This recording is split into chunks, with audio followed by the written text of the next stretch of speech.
Hi, and welcome to another episode of Wellness Wednesday with Britt. Today, we're talking about working with a chronic illness. You know, working is hard. Trying to earn a living is very difficult on an average day. But when you're sick and you have to work, especially when you're working outside of the house, it's very difficult. It's very draining, and there's a lot involved in trying to make it work. So we're going to focus on that topic today. And we get to talk to Katie out of Florida today, and she's going to talk to us about what it's like to work, be a mom, and have a chronic illness. So let's go ahead and get into that now.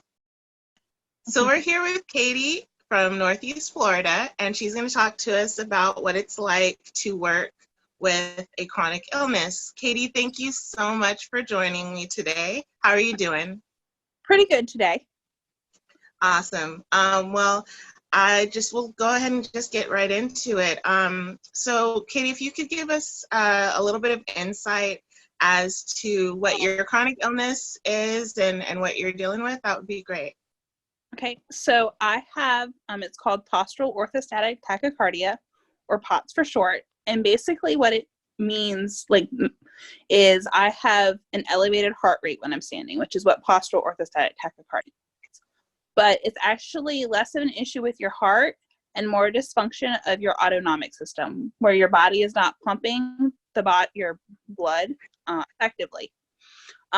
So I can be dizzy sometimes, but because my heart's working so hard, my biggest symptoms normally are like fatigue and exhaustion. And it's normally it's beyond I just need a nap. It's I need 3 or 4 days of just literally doing nothing except sitting on the couch.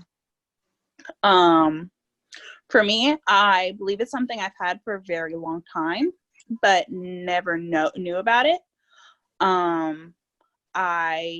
can look back and say I've had symptoms probably most of my adult life, but always just pass them off as being just lazy or overweight, and just never really thought about it. I used to work at retail, and I literally could not understand how anyone else could have that job and do anything else. I loved that job, but my life was literally I'd work and come home and sleep or sit on the couch for days. There wasn't much going on outside of that. And when I got pregnant, my symptoms got very bad. To the point where I couldn't stand long enough to make a sandwich without feeling like I was going to pass out. And that's when I realized something was wrong. This was abnormal. It's normal for pregnant women to be dizzy a little bit, but the doctor's this is happening way too much. There's something going on. And I went in, he referred me to a cardiologist. My OB/GYN referred me to a cardiologist. And I went in there with kind of I'd researched what was going on. And at this point, the OB/GYN had run a test where he was taking my blood pressure and heart rate, sitting, standing, and laying down. And I already knew that there was a significant increase from laying to standing up. And when I went in there and talked to the cardiologist, she pretty much diagnosed me instantly. But I'd had kind of done my own research and knew in the back of my head that it might be POTS and was going to bring it up, purely because if you do research on it, it's totally something that a lot of doctors don't know about, or just totally goes undiagnosed for years. Mm-hmm. So that's kind of how I ended up where I am now. Postpartum, I was fine for the first 5 months. I felt great. I really was under the impression oh, my life, I'm going to be normal again, quote unquote. And really at that point had not realized something that I'd been dealing with for a long time. And then about 5 months postpartum, my cycle returned. And with that came all of my symptoms. And I was working at that point. And I realized that that was not something that I could do at that point and take care of my son. And I've spent the past 2-ish years, I'm just trying to learn to manage my POTS and get myself to a point where I was able to do more and be more normal and go back to work. Yeah. Wow. So, and how old is your son? He will be 3 in September. So that's not a long time. I mean, POTS is a really serious condition. And I mean, I know people that have had it for 10 years and they're still trying to learn, life and the balance. So that's not a very long time to be trying to learn your new normal, so to speak. But I guess your son, if it weren't for your son, you probably wouldn't have gotten your diagnosis. That's very true. And I feel like I'm probably like lucky, I guess. I don't know that, not that you're lucky, I'm lucky to have a chronic illness, but luckier that my symptoms tend to be more mild. Even when I was at my worst, they seem to be mild compared to some other people who have POTS, who have it symptoms who are a lot more severe than I do. Okay. Wow. Well, thank goodness to your son. And, I'm glad that you were able to get that diagnosis. How far into your pregnancy was it before you were diagnosed? It was the beginning of my second trimester. The first trimester I had normal, like miserable pregnancy. And I had about like 2 or 3 weeks in the second trimester where I felt really good. And then it was like a light switch went off and I started getting dizzy at work. And then at the time, originally thought it was my blood sugar, and that wasn't it. And it was pretty much like instant, like a light switched, and I was dizzy all the time. Well, I'm glad that you were able to get through your pregnancy okay, and you have your beautiful son as a prize. So I know that you are working now. Yeah. What kind of work do you do? I am a preschool teacher. I teach the older twos and the kids who've just turned 3. This year I was the assistant. And I got really lucky. I work 3 mornings a week for 5 hours, which was something when I was looking for a job. I was scared. Like we needed me to go to work. Like we needed some more money coming in. Like that's just a fact of life. Yeah. But I was nervous because even stuff, if I was doing it from home, I didn't know that I could handle 8 hours, 5 days a week. Like exactly. If you have a chronic illness, that's a major, like a commitment that you don't know if you can do. Yeah. So for me, when I found this job, I was like, okay, like 3 mornings a week, 5 hours a day, like I can do that. So you spoke a little bit about, obviously, some of the struggles that you had when you were looking for work. What specifically would you say you kind of struggle with the most when you're working, as it relates to the POTS? I would say probably the hardest thing is just the exhaustion. On weeks where I start Monday out like pretty great, it's not bad. I can make it through the week. On weeks where I start Monday out already feeling symptomatic, for me, my symptoms are worse during that time of the month. So that week is normally the hardest. It is when I'm basically just like, my goal is just like make it through the day. I'm just tired and like just feel like I kind of have a fog over me all day, if that makes any sense. It makes total sense. Yeah. Working with children, you have your son and then you have all of these other kids that are about your son's age. I don't know how many kids you work with in each class, but that's very demanding, and children don't rely on, set schedules so much, No. So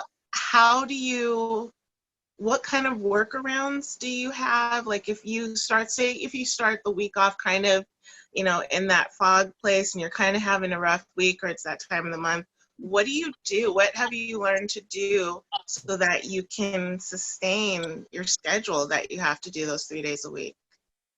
I cut out anything else in my life. Like if I know I have to, because, I work out, I try to work out regularly. If I'm starting out Monday and I'm not feeling great, that means Monday I don't work out. I don't do anything other than conserve whatever energy I have outside of taking care of my son for work. So some weeks that looks like I come home and I take a nap, which honestly, most days, even when I work, I come home and take a nap. But sometimes it turns into like, that's what our week looks like, is all week we just kind of hang out and watch TV. So my last question that I have for you is, I did a episode about parenting, but what kind of advice or tips would you give to other people that have POTS and have a job and also have children? That's very demanding. That is a lot of energy going out on a regular basis. So, first of all, let me just say, if I had a hat, I would take it off to you because, it's obvious that you're a great mom. Your son looks like a happy, well-adjusted little guy, So what advice would you give to other people dealing with a similar situation as yours, either just having POTS and being a parent, working, or doing both? After I had my son, I continued to try to work. It didn't happen often. My boss at one point had scheduled me for a 5-hour shift without telling me.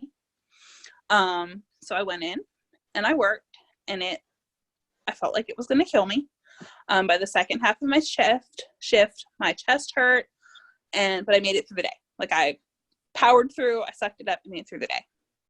And the next probably week, I could barely take care of my son. Mind you, he's probably was 6 months old at this point. It was all I could do was to just take care of his basic needs. And any other point, I just laid on the floor in his room and let him play.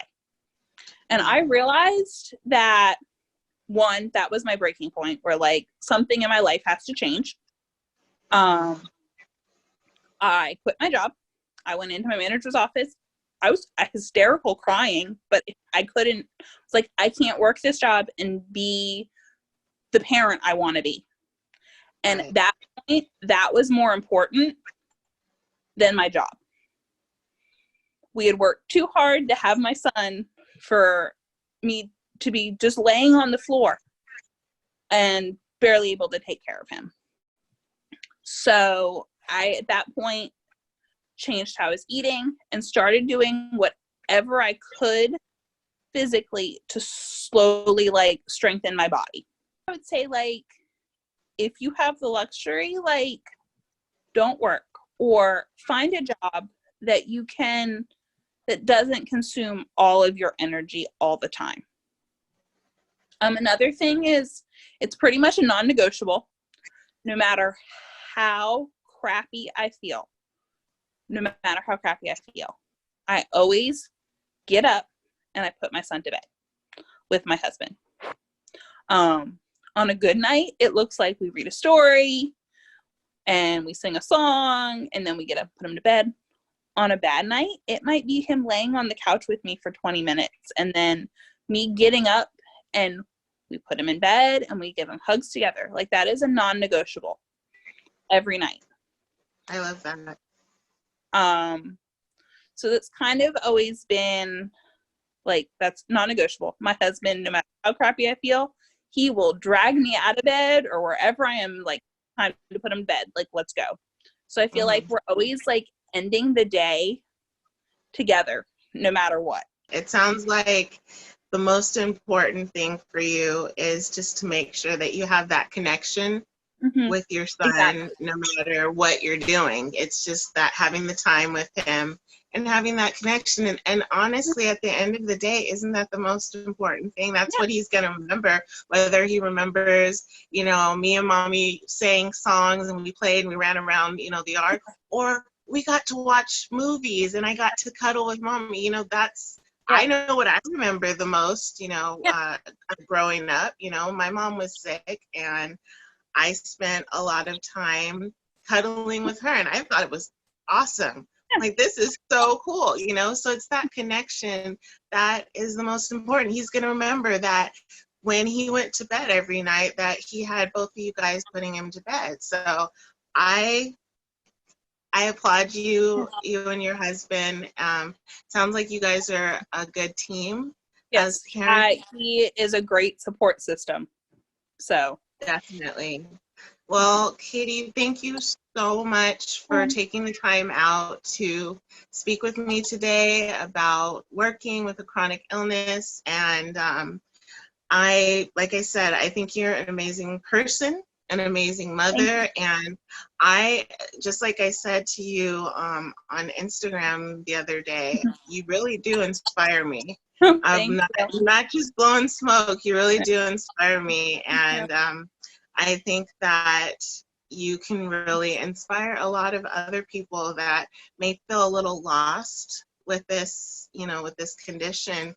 So I think that you give me hope, you give other people hope that it is possible to have a life, do normal things, but just to conserve your energy and make what's important a priority. So thank you so much for talking with me today, and stay hydrated.